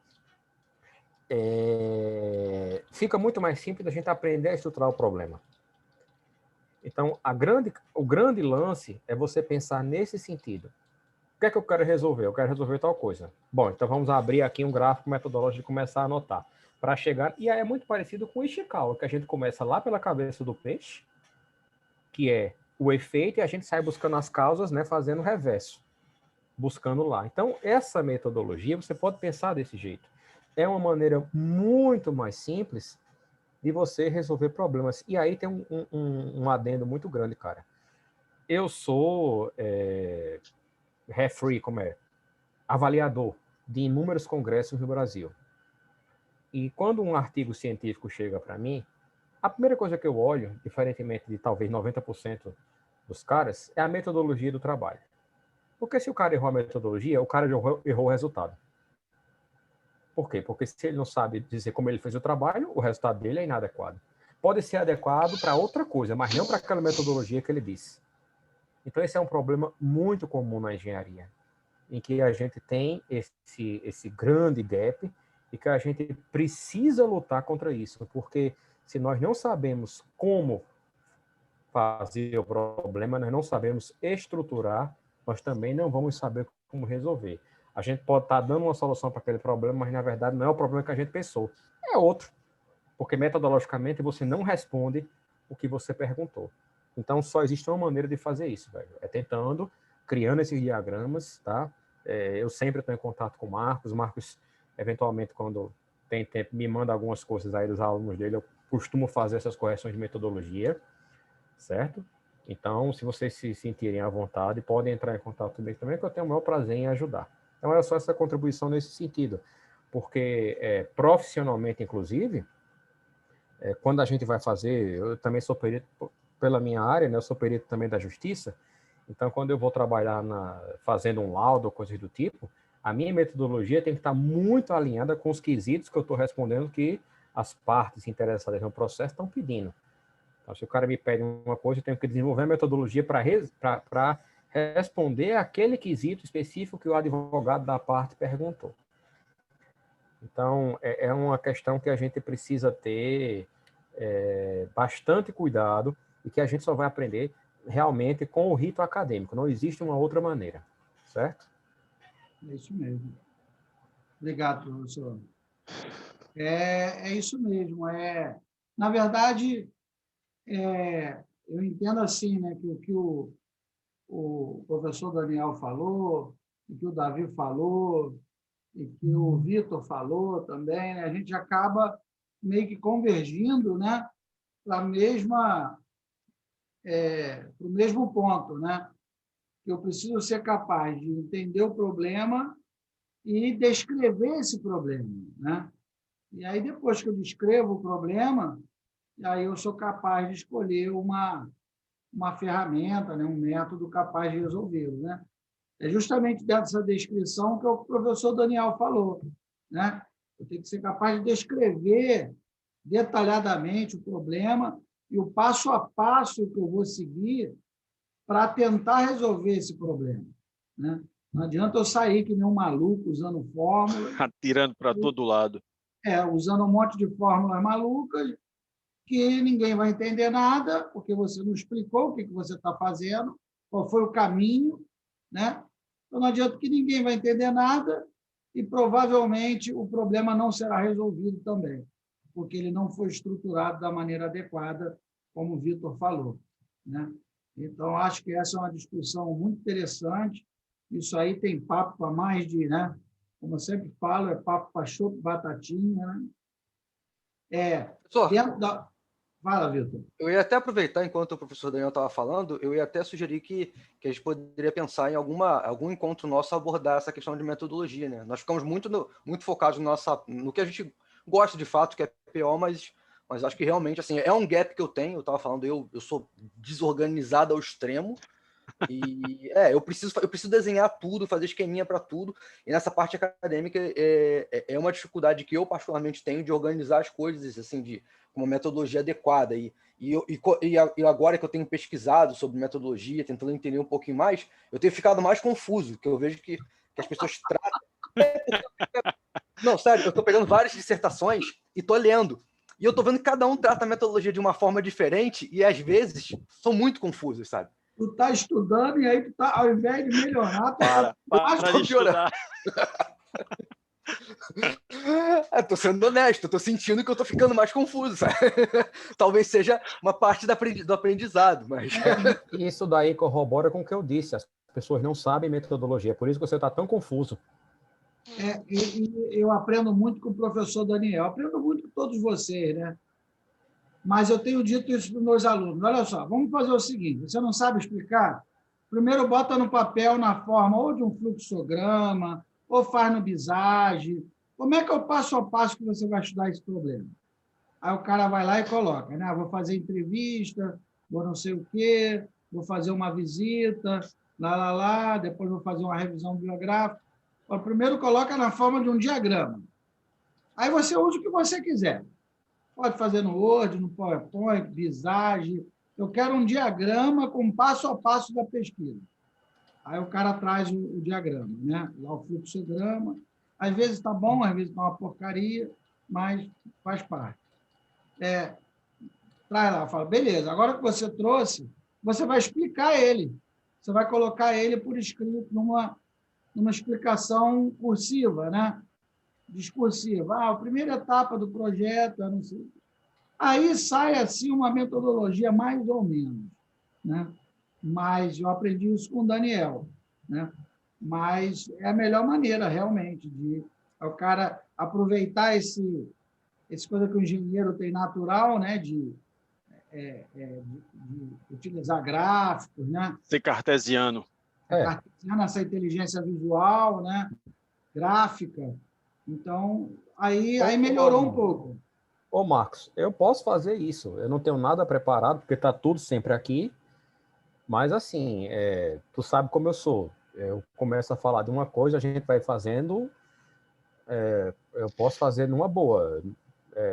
marca um dia e a gente faz Vamos fazer.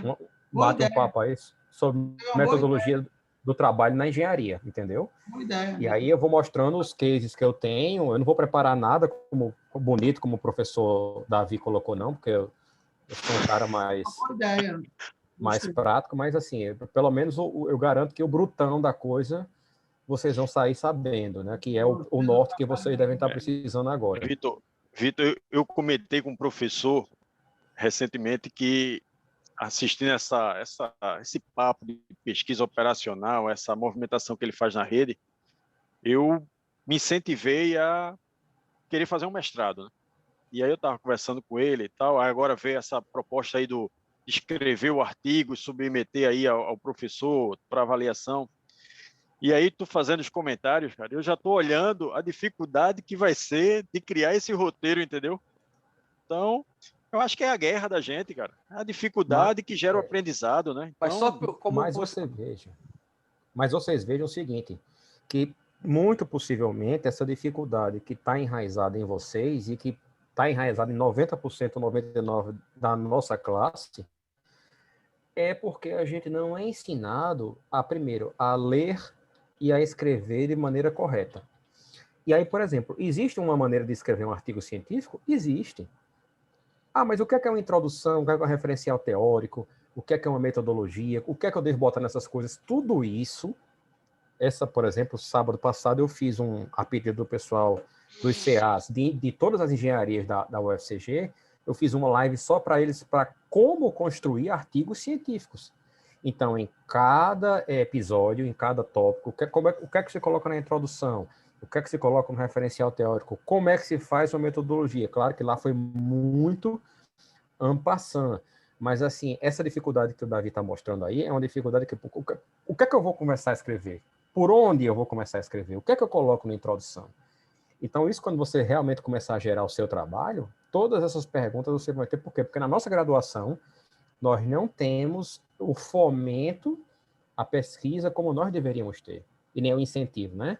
Então, são coisas que a gente pode pensar em fazer aqui sem problema nenhum. Eu não sou o melhor de todos, mas eu acho que eu tenho alguma capacidade para auxiliá-los nisso. Me coloco à disposição, como sempre eu trabalho com o professor Marcos, olha, me coloco à disposição para auxiliar vocês. Eu sou entrão mesmo, cara. Se oferece, eu já, na mesma hora eu já vou marcar para semana. Pega na palavra. Hã? Pode marcar. Se quiser fazer amanhã, pode. Como é que é? Pegar na palavra? Pegou pela palavra. Aqui no Nordeste a gente tem muito disso. Falou, peguei pela palavra. Mas então, eu e Marcos temos amizade antiga, ele já sabe como é que funciona. Já vou te dizer até a data, peraí. Já vou te dizer até... Peraí, já vou te dizer a data, Daniel. Diga aí. Deixa eu ver aqui. Abril, 1º de abril... Dia da mentira, olha, aí é foda. Aí o tema já é complicado e a data aí não ajuda. Aí você me lasca, né? Segunda-feira, terça eu vou dar aula no IME, quarta-feira, pronto, dia 31. Beleza. Aula do Daniel. Aí você me diz aí o que é que você quer que eu fale. Pessoal, vamos preparar bastante perguntas. Metodologia, não sei o que, da engenharia, como é que é? Metodologia do trabalho aplicado na engenharia, é isso que vocês querem? Isso, metodologia do trabalho aplicado na engenharia. Tá bom. Te falar que vai bombar. Porque, metodologia científica, criando uma rota de aprendizado. Já criei até o nome, professor. Vai bombar. Porque assim, te falar, aqui em cima dá para mostrar, mas eu leio bastante sempre. Mas organização mental é uma coisa que eu acho que vem de... A gente tá condicionado a pensar de uma forma e não passar para o papel, sabe? E eu acho que a galera lá vai todo mundo querer participar, porque é um negócio que a água vai subindo, vai batendo no nosso pescoço, a gente começa a se afogar, aí tá todo mundo voltando lá no início. Para vocês terem ideia, o Marcos me mandou agora um artigo. Nesse intervalo que eu estava escutando a aula do professor, eu estava, em paralelo, corrigindo o artigo. E aí eu mudei tudo do artigo, praticamente. De introdução, exceto os resultados, né? Porque aí os resultados são da área do professor Marcos. Mas, assim, tudo que tinha para vocês terem ideia de como isso está na minha cabeça de maneira automática. Então, O cara que escreveu deve estar se contorcendo na cadeira agora. Mas aí. o Marco já me manda e diz, senta a bota aí, entendeu? Ele já sabe disso. A mamona, Com a gente é assim. Então, eu vou fazer, vou mostrar a vocês como a gente trabalha.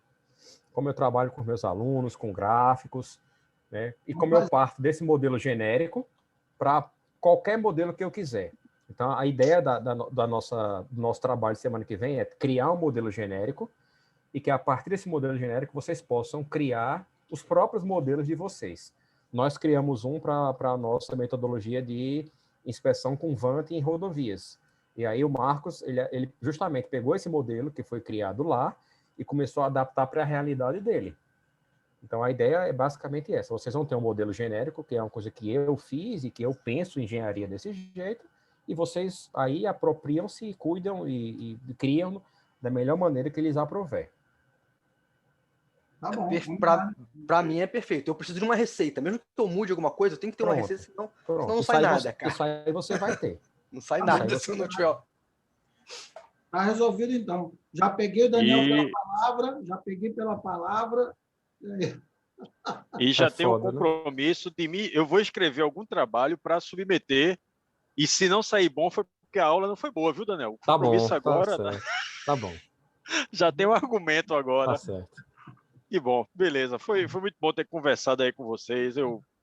Se puder, lá no LinkedIn, eu uso pouco Instagram, mas uso. Mas no LinkedIn eu sempre estou por lá, também tem meus contatos lá. E foi muito bom ter conhecido cada um de vocês. Professor, mais uma vez, obrigado. E obrigado pela confiança e pela oportunidade. Aí, David, muito obrigado, cara. Gostou legal a curiosidade. Eu vou procurar saber mais. Valeu. Obrigado, professor. Daniel, pode esperar que eu vou escrever alguma coisa aí para o CIMEP, né? Vai ser um prazer tê-lo lá conosco. E se também tiver desejo, eu ainda estou fechando a nossa grade desse ano. Mas eu sempre gosto...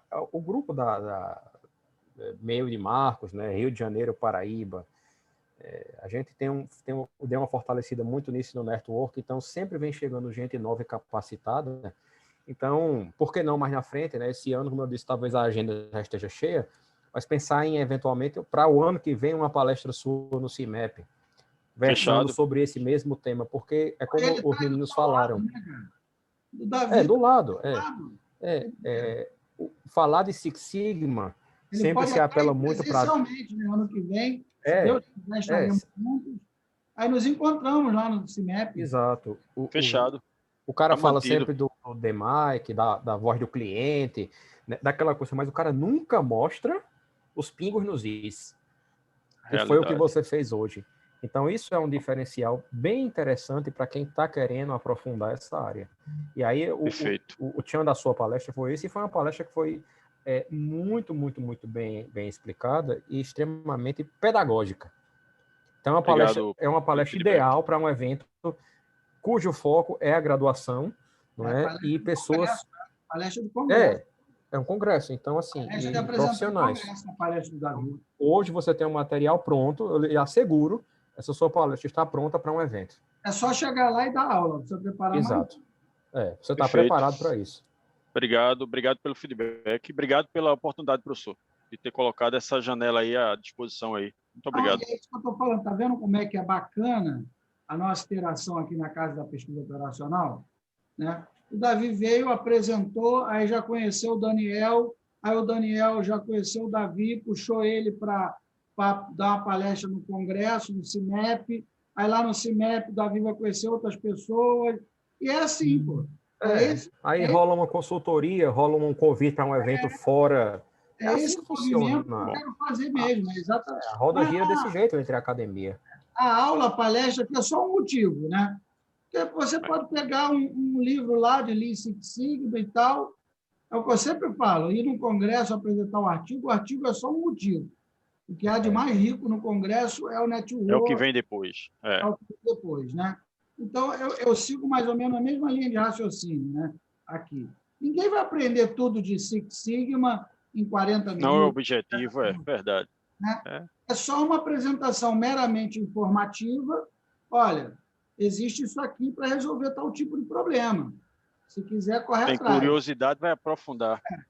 mas é essa troca, justamente. Olha, sempre acontece isso, toda live. Acontece, não, mas peraí, então vamos fazer junto. O professor Hildebrando, de Manaus, já está fazendo uma pesquisa com outro cara de Rondônia, e é isso mesmo, é isso que eu quero fazer, eu quero tumultuar o meio de campo mesmo. E o legal é que são coisas que às vezes a gente tem uma ignorância, né? Tipo, eu vi o Lean Six Sigma, vou ser bem honesto, que eu achei que fosse uma coisa muito filosófica. Eu tinha visto uma apresentação uma vez que não tinha essa questão, essas aplicações. Eu estava achando que era uma galera que tinha uma filosofia de trabalho, algo como Lean Manufacturing mesmo, com um pouquinho de cálculo, sabe? Mas eu vi que tem Não, mas é real, parece isso às vezes mesmo. Essa definição foi ótima. Pouquinho de... Não, Lean Manufacturing, um pouquinho de cálculo. Foi. Mas Paulo Gnata escutar aí, isso, hein, essa Marcos? Mas que bom que a gente vai tirando... Eu não tinha. Ignorância. Tipo, eu não ia ter contato também, com isso. Vitor, é interessante, assim, como eu sou da parte industrial, né? Não sou muito da parte acadêmica, como é o professor Daniel, o professor Marcos, e como eu venho mais da área de indústria, então, assim, se você também fica com muita filosofia, muita conversa, e o resultado não chega, não fecha, a conta não bate. O Juan escreveu aí, não fui só eu que estava nessa ignorância, não. Tem mais gente que não quer. E aí eu vou dar um nó na cabeça de vocês, né? O Davi falou de Six Sigma. Aí para vocês irem pesquisar depois na internet. As aéreas trabalham com 8, viu? Com 8 Sigma. Que o nível de segurança, né? Protocolo de segurança. Assim, não dá para 3 aviões caírem por milhão, né? Pois é. Por milhão de horas e interessante, Daniel, que esse teu exemplo aí, sempre que acontece um acidente, o protocolo de segurança ele é revisto, né? Então, Exatamente. Isso aumenta justamente a segurança e a robustez do processo. Isso. Então, o Davi falou de uma coisa que a gente já discute há muitos anos, mas a grande indústria, a tecnologia de ponta que necessita de extrema segurança já está com 8 Sigma. Então, a gente está discutindo Six Sigma porque nós estamos num tecido industrial. E postou olha isso aqui, Daniel. Daniel, o Victor, né? Eu gosto muito desse livro, que é um livro prático, tem um referencial teórico muito bom, né? A argumentação teórica muito boa, mas para quem quer, de fato, trabalhar e obter resultados, ele é muito bom, muito bom. Às vezes o pessoal diz assim, mas livro antigo, tal, mas a literatura é muito boa, muito boa. E ele tira muito essa fumaça só de filosofia, e é pé no chão. Mais uma vez, muito obrigado, professor. Muito obrigado, Daniel. Pode esperar que, de fato, esse ano, esse meu mestrado vai sair, viu, professor? Vai sair. Nem que seja a inscrição e o primeiro pé na cara, mas... Tem a Metamax aí, né, professor Marcos? Isso, Não, já conversei com ele. Né? Muito obrigado. Meu contato está aí e portas abertas aí. Se vier a Recife também, pode fazer contato. Só para acrescentar aqui que eu fui pesquisar. Eu não consegui achar 8 Sigma. 7 Sigma dá 0,02 defeito a cada milhão. 002. 0,002 ppm, né? São 8 Sigmas as aéreas. 8, não faço ideia. Deve ser muito pouco. Pois é. Tá bom, então. Perfeito. Ok, pessoal. Boa noite aí. Fiquem com Deus. Valeu, professor. Pessoal. Obrigado, muito obrigado por tudo aí. Valeu, pessoal. Um abraço. Daniel, até dia 31, então, né? Valeu. Valeu. Boa noite. Valeu, mestre. Valeu, Daniel. Tchau. Valeu, pessoal.